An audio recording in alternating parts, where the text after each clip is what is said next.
Ciao a tutti, oggi vediamo come realizzare questa fascia incrociata. Io l'ho realizzata per una bambina, ma aumentando le catenelle si può realizzare anche per una donna adulta. Ho utilizzato un filo in cotone perché l'ho pensata per la mezza stagione e un uncinetto da 3,5 mm. Se siete nuovi e volete che io realizzi altri lavori, iscrivetevi, è gratis e aiuterete il mio canale a crescere. Poi cliccate sulla campanella per ricevere ogni lunedì la notifica dei nuovi video che pubblico. Non dimenticate inoltre di lasciare un mi piace, è molto importante per far arrivare i miei video a più persone. Per quanto riguarda la circonferenza della testa, se avete la possibilità di misurarla è meglio, altrimenti in internet si trovano varie tabelle, ma misurando dei cappellini quella che si avvicina di più alla realtà è questa. Sulla prima colonna abbiamo l'età, sulla seconda abbiamo la circonferenza, che io solitamente uso la parte di sinistra per le femminucce e la parte di destra per i maschietti, che sono un po' più grandi. Nel mio caso devo fare una fascia per una bambina di 2 anni e ho potuto misurare la circonferenza della testa che è 46 cm, quindi potete vedere che differisce solo di 1 centimetro. Per calcolare l'altezza della fascia, solitamente si calcola 1/5 della circonferenza, quindi 46 diviso 5 viene 9,2.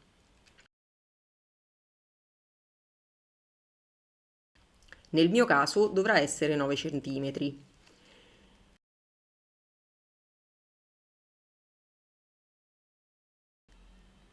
Quindi inizio facendo un cappietto e vado ad avviare un numero di catenelle tale da arrivare a 9 cm.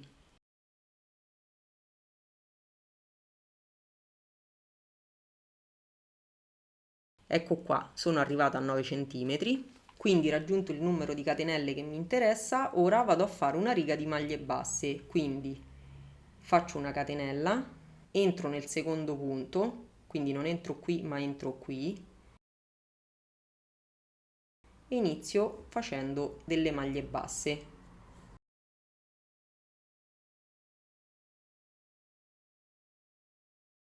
E proseguo con le maglie basse fino alla fine della riga.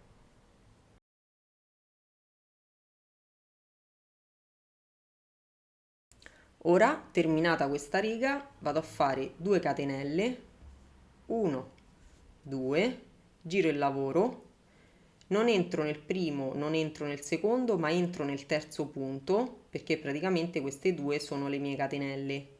Vado a lavorare in costa e vado a fare delle maglie mezze alte, quindi avvolgo il filo intorno all'uncinetto, entro in costa, quindi al centro del terzo punto, prendo il filo, ho 3 asole sull'uncinetto, chiudo tutte e 3 le asole insieme. Proseguo lavorando in costa con tutte maglie mezze alte.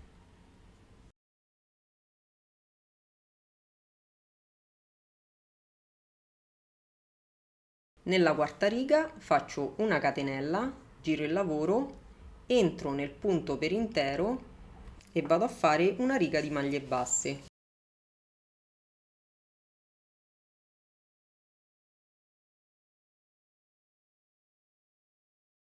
Nella riga che segue faccio 2 catenelle, 1, 2, giro il lavoro, vado di nuovo a lavorare in costa con le maglie mezze alte, quindi avvolgo il filo, salto 1, 2, entro nel terzo e faccio tutte maglie mezze alte.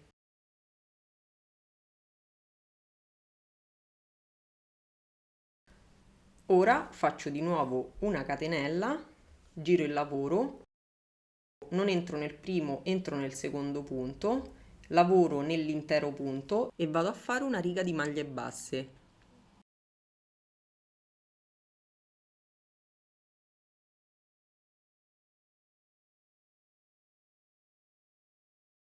Così facendo ogni 2 righe avrò un rilievo. E proseguo così alternando una riga di maglie mezze alte lavorate in costa e una riga di maglie basse. Ok, la striscia è fatta. Vi faccio vedere, sono arrivata a 44 cm. Solitamente per le fasce avrei tolto 5 cm, in questo caso ne ho tolti solo 2 perché il cotone non è un filo molto elastico e poi perché la cucitura del fiocco mi andrà ad occupare spazio sulla testa, quindi in questo caso avrò bisogno di più centimetri. Andiamo a vedere come realizzare il fiocco, che è semplicissimo ma è molto carino. Terminata l'ultima riga, vado a lasciare il filo un bel po' più lungo perché mi servirà per cucire il fiocco. Taglio.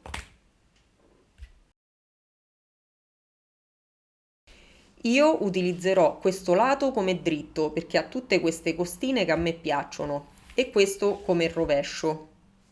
Quindi mi giro nel lato del dritto,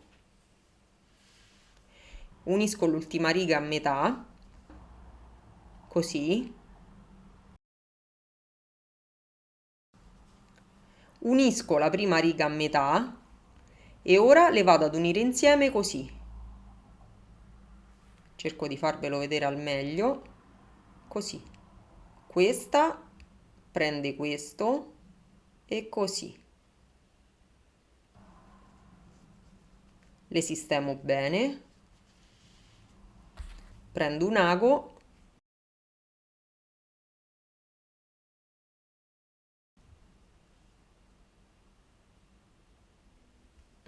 e inizio a cucire. Praticamente dovrò cucirle così, tutte e quattro le righe insieme.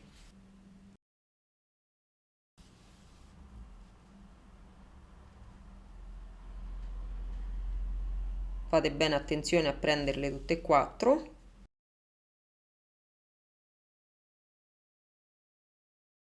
Faccio un bel nodo finale, anzi ne faccio due.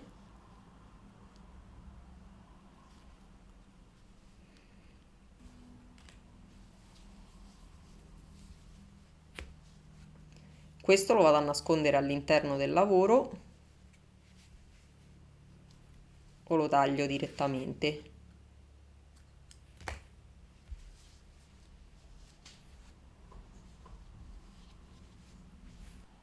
E la fascia di incrocio è terminata. Il tutorial è finito, se volete ci vediamo lunedì prossimo. Ciao!